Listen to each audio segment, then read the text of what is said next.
Hello.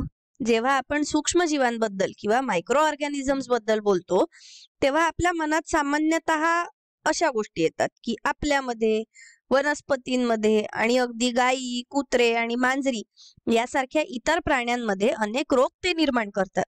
परंतु ज्याबद्दल वारंवार बोललं जात नाही, ती वस्तुस्थिती अशी आहे की आपल्या वातावरणात असे अनेक सूक्ष्मजीव आहेत जे प्रत्यक्षात आपल्यासाठी खूप फायदेशीर आहेत.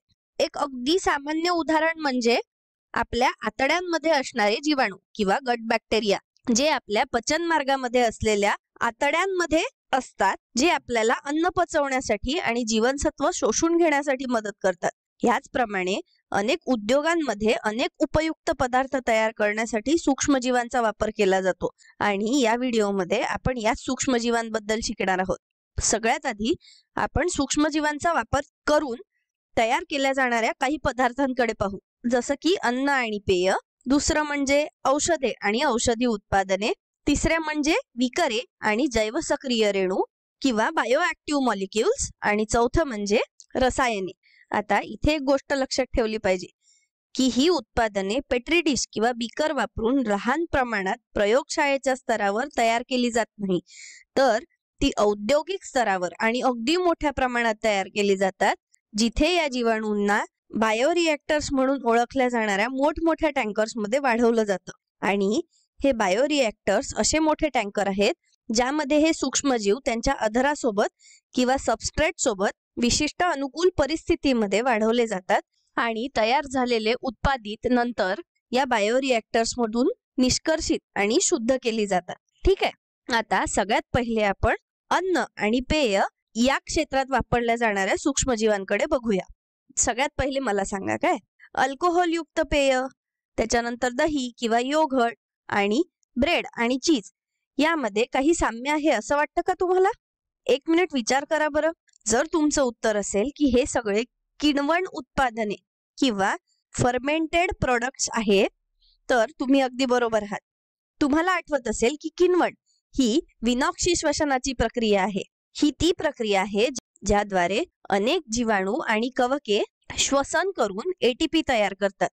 या प्रक्रियेमध्ये ते इथेनॉल बाहेर टाकतात, जे या अल्कोहोल युक्त पेयांसाठी सगळ्यात आवश्यक आहे. त्यानंतर लॅक्टिक आम्ल, ज्यामुळे दही आणि योगर्ट तयार होतं, आणि कार्बन डायऑक्साईड, ज्यामुळे ब्रेड आणि चीज तयार होतात.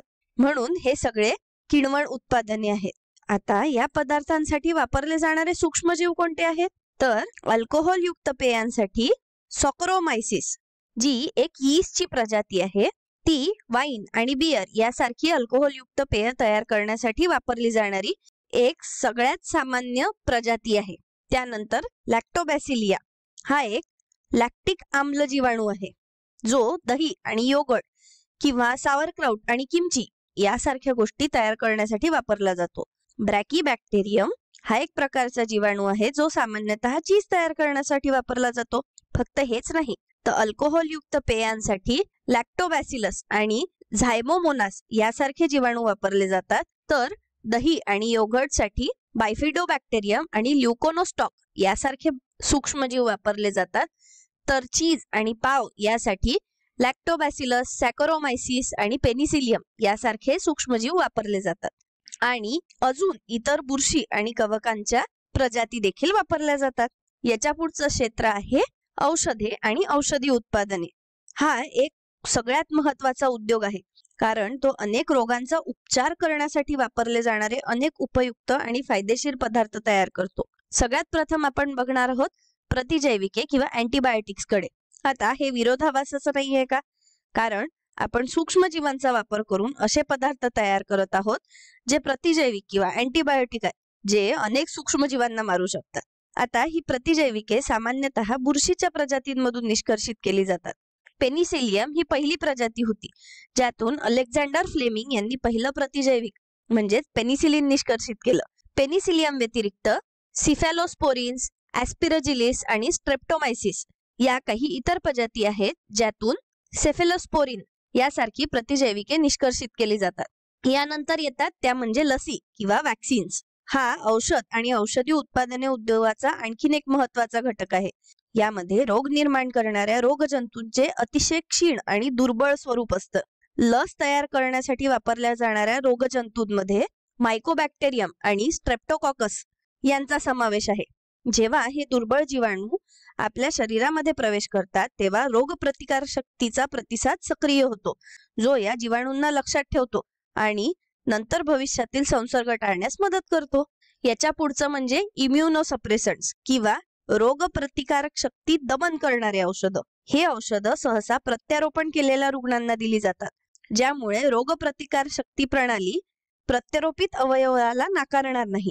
जरी देणगीदार रुग्णाचा जवळचा नातेवाईक असला तरीही त्यांनी दान केलेलं यकृत किंवा मूत्रपिंड रोगप्रतिकार शक्ती प्रणाली परका म्हणून ओळखेल आणि त्यावर हल्ला करेल. तर रोगप्रतिकार शक्ती प्रणालीने प्रत्यारोपित अवयवाला नाकारू नये यासाठी रुग्णांना इम्युनोसप्रेसंट्स दिली जातात आणि यापैकी अनेक इम्युनोसप्रेसंट्स स्ट्रेप्टोमायसिस आणि ट्रायकोडर्मा यासारख्या सूक्ष्मजीवांचा वापर करून तयार केली जातात. सगळ्यात शेवटी येतात ती म्हणजे कोलेस्ट्रॉलची औषधं. जर आपल्या शरीरातली कोलेस्ट्रॉलची पातळी वाढली तर यामुळे धमन्या किंवा आर्टरीज आणि इतर रक्तवाहिन्या अवरुद्ध किंवा ब्लॉक होण्यासारख्या अनेक समस्या उद्भवू शकतात, ज्यामुळे रक्तप्रवाहावर परिणाम होतो. स्टॅटिन ही अशी औषधं आहे जी आपल्या शरीरातील कोलेस्ट्रॉल कमी करण्यासाठी वापरले जातात आणि मोनास्कस ही एक प्रमुख प्रजाती आहे ज्यातून हे स्टॅटिन्स निष्कर्षित केले जातात. याच्या पुढचं क्षेत्र म्हणजे विकरे आणि जैवसक्रिय रेणू क्षेत्रातील सूक्ष्मजीव. सर्वप्रथम मला सांगा, जैवसक्रिय रेणू म्हणजे काय? तर जैवसक्रिय रेणू म्हणजे असे पदार्थ ज्यांचा सजीवांवर परिणाम होतो. आता मला सांगा, आपल्या दैनंदिन जीवनामध्ये हे आपण कुठे वापरतो? चला तर आपण बघूया. सगळ्यात प्रथम आपण सुरुवात करूया विकरे किंवा एन्झाईम्स पासून. आता तुम्हाला जे हे चित्र दिसतं आहे त्यामध्ये अपमार्जक किंवा डिटर्जंट्स आहेत, बरोबर? आता यामध्ये विकरे असतात का? तर हो. तुम्हाला दिसेल की भांडे आणि कपड्यांवरील अनेक डाग हे मेदाचे किंवा लिपिड्सचे बनलेले असतात आणि मेदांचे विघटन करणारे लायपेज यासारखे विकरे हे डाग काढण्यासाठी अपमार्जकांमध्ये आढळतात. नंतर प्रथिने तोडणारी विकरे म्हणजे प्रोटीएज आणि शीतपेय ढगाळ न राहता पिण्यासाठी स्वच्छ असावी यासाठी अशा शीतपेयांमध्ये प्रोटीएजचा वापर केला जातो. आणि सेल्युलेज या विकराचा वापर कागद उद्योगामध्ये कागद तयार करण्यासाठी केला जातो. आता यांच्यासाठी कोणते सूक्ष्मजीव वापरले जातात? तर लायपेज निष्कर्षित करण्यासाठी बॅसिलसचा वापर केला जातो, प्रोटीएज निष्कर्षित करण्यासाठी ॲस्परजिलिसचा वापर केला जातो आणि सेल्युलेज निष्कर्षित करण्यासाठी स्युडोमोनासचा वापर केला जातो. याच्या पुढे येतात ती दुय्यम चयापचय उत्पादने किंवा सेकंडरी मेटाबोलाइट्स. हे असे पदार्थ आहेत जे सूक्ष्मजीवांकडून तयार केले जातात आणि त्यांच्यासाठी ते काहीही उपयोगाचे नसतात, परंतु या दुय्यम चयापचय उत्पादनांचा आपल्यासाठी खूप उपयोग असतो.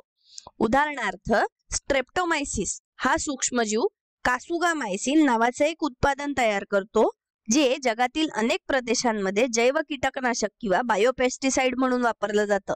याच्या पुढे म्हणजे जीवनसत्वे किंवा विटॅमिन्स. आपल्या शरीराच्या योग्य कार्यासाठी ही अत्यंत महत्वाची असतात. लॅक्टोबॅसिलस, ई कोलाय आणि सॉक्रोमायसिस यासारखे अनेक सूक्ष्मजीव जीवनसत्व पुरवण्या किंवा व्हिटॅमिन सप्लिमेंट्स तयार करण्यासाठी वापरली जातात, जे आपल्यापैकी अनेक जणांना वारंवार घ्यावी लागतात आणि यामधून आपल्याला जीवनसत्व B12 किंवा जीवनसत्व D यासारखे आवश्यक जीवनसत्व मिळतात. आता याच्या पुढचं क्षेत्र आहे ते म्हणजे रसायन क्षेत्र. आता रसायन म्हणजे माझा अर्थ लॅक्टिक आम्ल यासारख्या सेंद्रिय रसायनांची आहे, बरं का? तर ऍसिटिक आम्ल किंवा व्हिनेगर हे सामान्यतः ऍसिटोबॅक्टर किंवा ग्लुकॉनो ऍसिटोबॅक्टर यांचा वापर करून तयार केलं जातं आणि हे व्हिनेगर सामान्यतः स्वयंपाकात वापरलं जातं. त्यानंतर सायट्रिक आम्ल जे फंटा किंवा स्प्राइट यासारख्या शीतपेयांचा एक सामान्य घटक आहे आणि ते ॲस्पिरजिलस आणि कॅन्डिडा यासारख्या प्रजातींचा वापर करून तयार केलं जातं. सगळ्यात शेवटी येतात ते वनस्पती संप्रेरक किंवा प्लांट हार्मोन्स. हे देखील सूक्ष्मजीवांचा वापर करून तयार केले जातात. उदाहरणार्थ जिब्रेला नावाची बुरशी जिब्रेलिक आम्ल तयार करते, जे एक वनस्पती संप्रेरक आहे, ज्यामुळे वनस्पतींमध्ये खोडाची लांबी वाढते किंवा खोडाची वाढ होते म्हणून या बुरशीच्या प्रजातीमधून जिबरेलिक आम्ल निष्कर्षित केले जातं आणि वनस्पतीची वाढ वाढवण्यासाठी वनस्पतीवर फवारलं जातं.